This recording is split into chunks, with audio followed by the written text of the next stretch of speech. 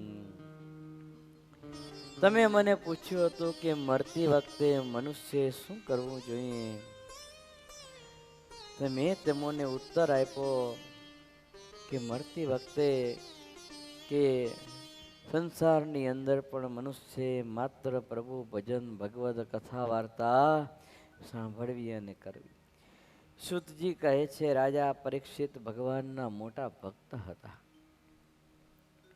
કૃષ્ણ લીલામાં જ રસ લેવા વાળા હતા અને સુખદેવજી જેણે સરસ મજાની કથા પરીક્ષિત રાજાને સંભળાવી. તે જન્મથી જ ભગવાન વાસુદેવના પરાયણ હતા. તો આવા વક્તા અને શ્રોતા જ્યારે બંને ભેગા થાય ત્યારે હકીકતમાં કલ્યાણ જીવાત્માનું થતું હોય છે.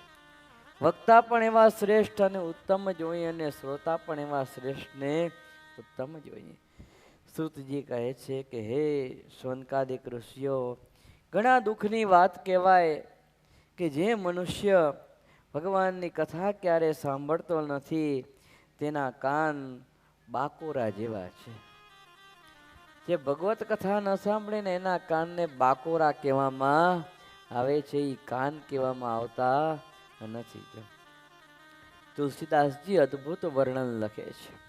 એક એક અંગને તુલસીદાસજીએ ચોપાઈની અંદર લખી અને એને એવા અક્ષરોએ વખોડી કાઢી, એવા અક્ષરોએ વખોડી કાઢી કે વ્યક્તિને સમજાય કે અમે જે આ વસ્તુ કરી છે એ ખોટું કરીએ છીએ. અદ્ભુત વર્ણન તુલસીદાસજીએ લખ્યું. जिन हरि कथा, जिन हरि कथा, जिन हरि कथा सुन नहीं काना, जिन हरि कथा सुन नहीं काना,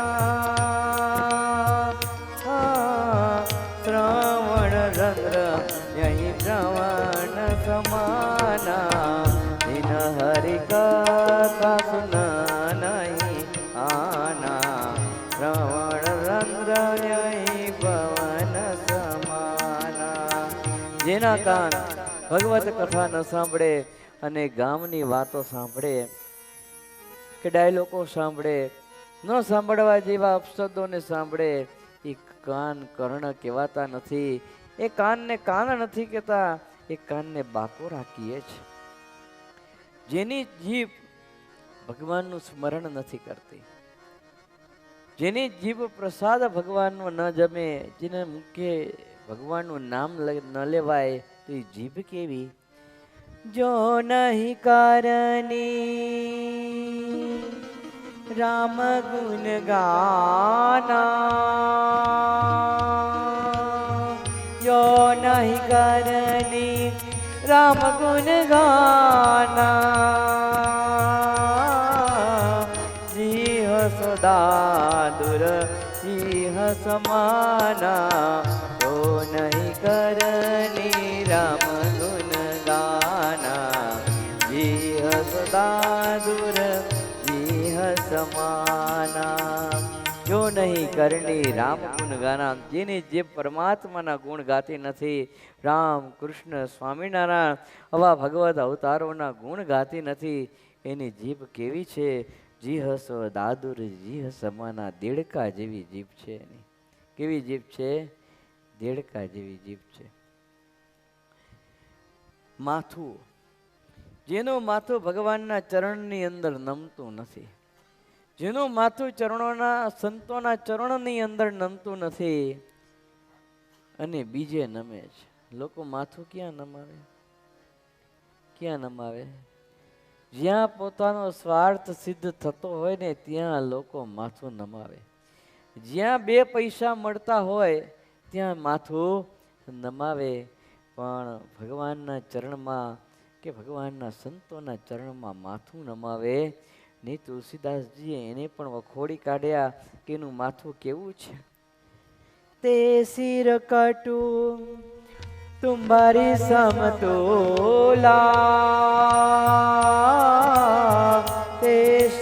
कटु तुम्हारी समतुला तेन मत हरि गुरु पदमूला ते शिर कटु तुम्हारी समतुला तेन मत हरि गुरु पदमूला। તે માથું માથું ન કહેવાય, આખા એ શરીરનો બોજો કહેવાય. શું કહેવાય? આખા એ શરીરનો બોજો. જેમ કુલી હોય ને, કુલી હોય પોતાના માથા ઉપર સામાન બધો ઉપાડીને જાતો હોય, જાજો સામાન હોય તો કુલીના માથાએ બોજરૂપ થઈ જાય. એમ જેનું માથું ભગવાનના ચરણોમાં, સંતોના ચરણોમાં નમે નહીં, એનું માથું છે ને બોજરૂપ છે. કેવું છે? બોજરૂપ છે. આજે નહીં તો કાલે આ બધો એક્સપિરિયન્સ એને થવાનો જ છે. પોતાના જ ઇન્દ્રિયોનો, પોતાના જ અંગનો એક્સપિરિયન્સ એને થવાનો છે. કારણ મોટા સંતોના, ભક્તોના લખેલા સત્શાસ્ત્ર, એના વચનો એ ક્યારેક અસત્ય હોતા નથી. જે શાસ્ત્રમાં લખ્યું છે ને એ પ્રમાણે જ થાય છે, થયું છે અને થવાનું છે. જેની આંખો પરમાત્માના દર્શન નથી કરતી તે એની આંખો કેવી છે? એના માટે તુલસીદાસજી લખે છે, નયન નહીં સંત દર્શ નહીં દેખા, નયન નહીં સંત દર્શ નહીં દેખા, લોચન મોર પંક કર રેખા, નયન નહીં સંત દર્શ નહીં દેખા, લોચન મોર પંક કર દેખા. જેની આંખો પરમાત્માના દર્શન નથી કરતી, જેની આંખો સંતના દર્શન નથી કરતી, એની આંખો મોરના પીછામાં બનેલા આંખના ચિહ્નો જેવી છે. મોરનું પીછું જોયું? મોરના પીછાની અંદર જેમ આંખની અંદર કીકી કેવી, કીકીની અંદર પાછી એક નીળી કીકી, એક મોટી કીકી કાઢી, એમાં પાછા કીકીની બાજુમાં એક પટ્ટો હોય, જાણો અલગ કલરનો, એના પાછળ જુદો હોય. તો એ ટાઈપનું મોરના પીછાની અંદર કલર હોય, 3 કલર આમ આંખો જેવા હોય. એટલે તુલસીદાસજી કહે છે કે એના જેવી આંખો ચિહ્નો જેવી લાગે. આ ચિહ્નો જોવાનું કામ તો કીકી કરે છે, આ કઈ કલર કઈ કામમાં છે એ નહીં. પડદાની બાજુનો જે કલર છે 2-3 ઝીણો ઝીણો, એ સૂક્ષ્મ દર્શક યંત્રથી જો ને, ડોક્ટરો હોય ને, આંખના ડોક્ટર, તો એને બધી ખબર હોય, એ દેખાય.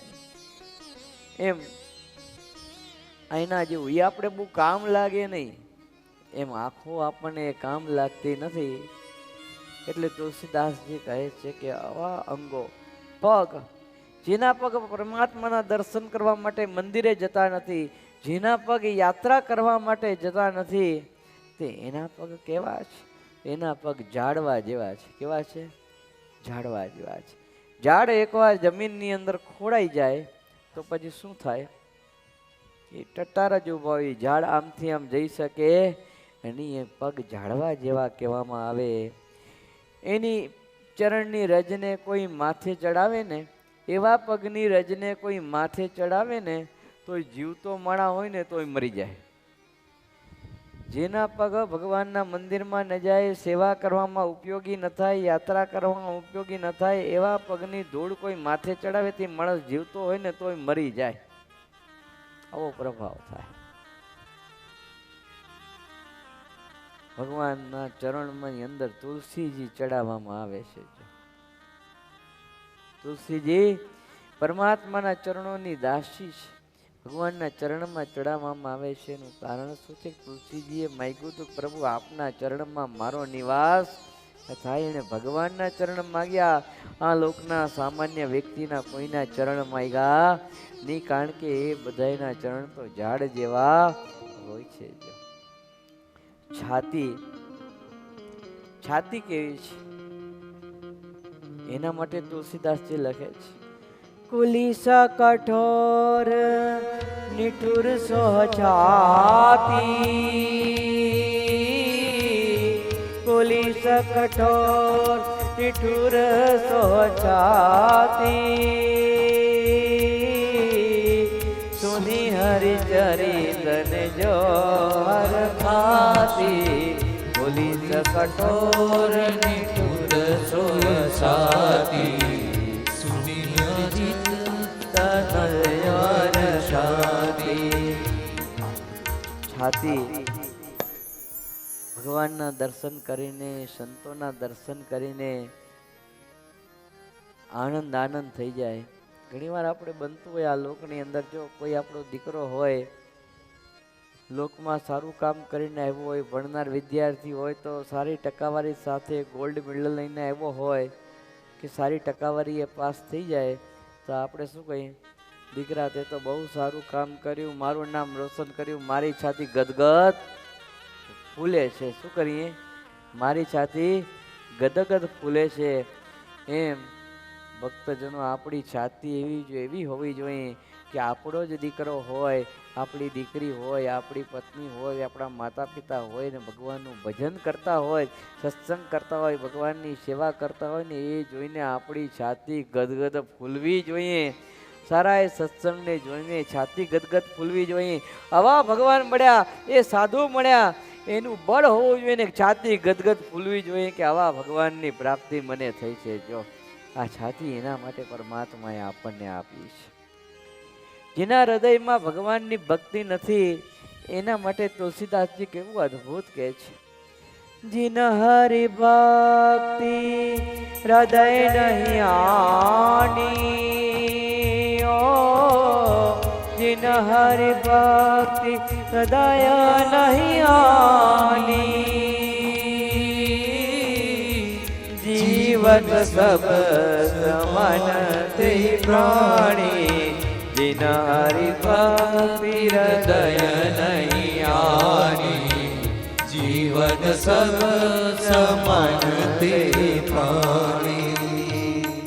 જેના હૃદયની અંદર ભગવાનની ભક્તિ નથી તે તો એનું જીવન પશુ સમાન છે. કેવું છે?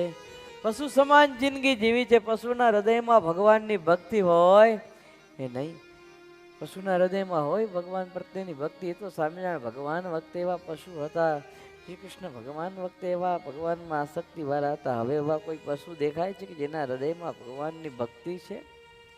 કોઈ પશુ એવા મળશે નહીં. એટલે જેના હૃદયમાં, જે મનુષ્યના હૃદયની અંદર ભગવાનની ભક્તિ નથી એના હૃદય પશુ જેવા છે. પશુની કિંમત ન હોય ને એમ એવા વ્યક્તિની કોઈ જાતની કિંમત હોય ની. પશુ પાસે કામ કરાવીને આપણે છોડી દઈએ એમ એ વ્યક્તિ પાસે કામ કરાવીને છોડી દેવાય એ વ્યક્તિની કોઈ કિંમત થાય એ નહીં. એટલે કિંમત તો ભગવાનનું ભજન કરનારની છે, કિંમત તો ભક્તિ કરનારની, સેવા કરનારની છે.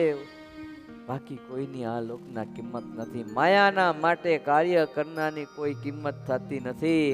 પણ ભગવાન અને સંતો માટે પોતાનો જાન નિછાવર કરનારની, સર્વસ્વનું સમર્પણ કરનારની અને ભજન ભક્તિ કરનારા એવા સદભક્તોની જ કિંમત આ લોકની અંદર અને પરલોકની અંદર કવાય છે.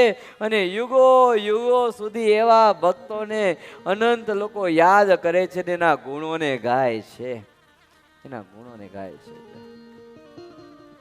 એટલે તો આપણે આ બેઠા છીએ, શું કરવા બેઠા છીએ?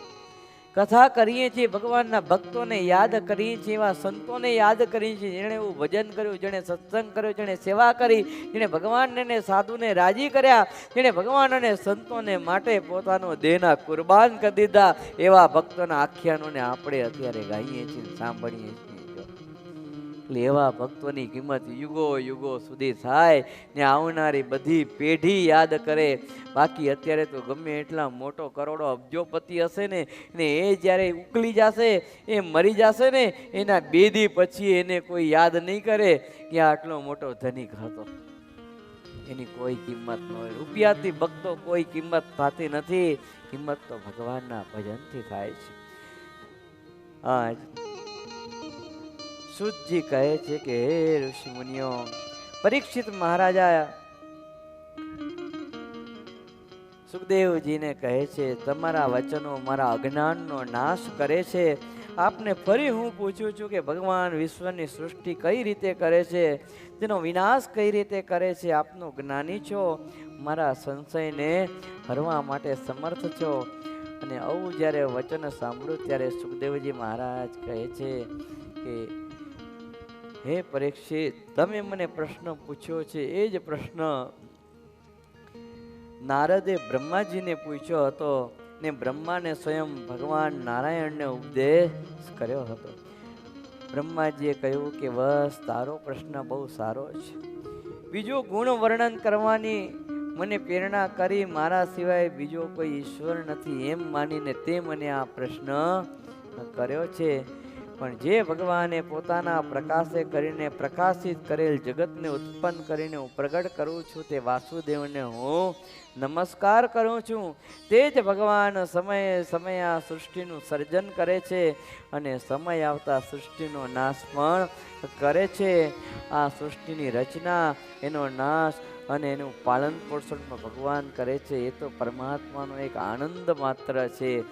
સ્વામિનારાયણ ભગવાન વચનામૃતમાં પણ એવું બોલ્યા છે કે ભગવાન અક્ષરધામના તખ્ત ઉપર બિરાજમાન છે ને સર્વે કાર્ય કરવા માટે સમર્થ છે. અને કોઈ પણ સૃષ્ટિની રચના ભક્તો ન કરવી હોય ને, મંડાણ ન કરવું હોય તો ભગવાનને કાંઈ ફેર પડતો નથી. જો જીવોને માયાની અંદર ન નાખે તોય ભગવાનને ફેર પડતો નથી. એટલે પરમાત્મા પોતાના આનંદ માટે આ બધી સૃષ્ટિ કરે છે. રાજો વાચ બ્રહ્મણાયો દીતો બ્રહ્મન ગુણાખ્યાને ગુણમુખ ચ યસ્મૈ યસ્મૈ યથા પ્રાહ નારદો દેવદર્શન.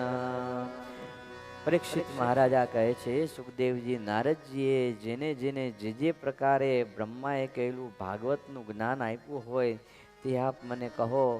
મારા મનની અંદર ભગવાનની સ્મૃતિ રહે, હું મારું શરીરનો ત્યાગ કરું એ પહેલાં સુખેથી ભાગવત કથા શ્રવણ કરી શકું, સમજી શકું એવી કથા આપ મને સંભળાવો. સુખદેવજી કહે છે કે હે રાજન, સૃષ્ટિના આરંભમાં ભગવાનના નાભી કમળમાંથી જ્યારે બ્રહ્મા ઉત્પન્ન થયા પછી બ્રહ્માએ કમળ ઉપર આવીને બેઠા, પણ તેમને સૃષ્ટિ કરવા માટે બુદ્ધિ મળી નહીં.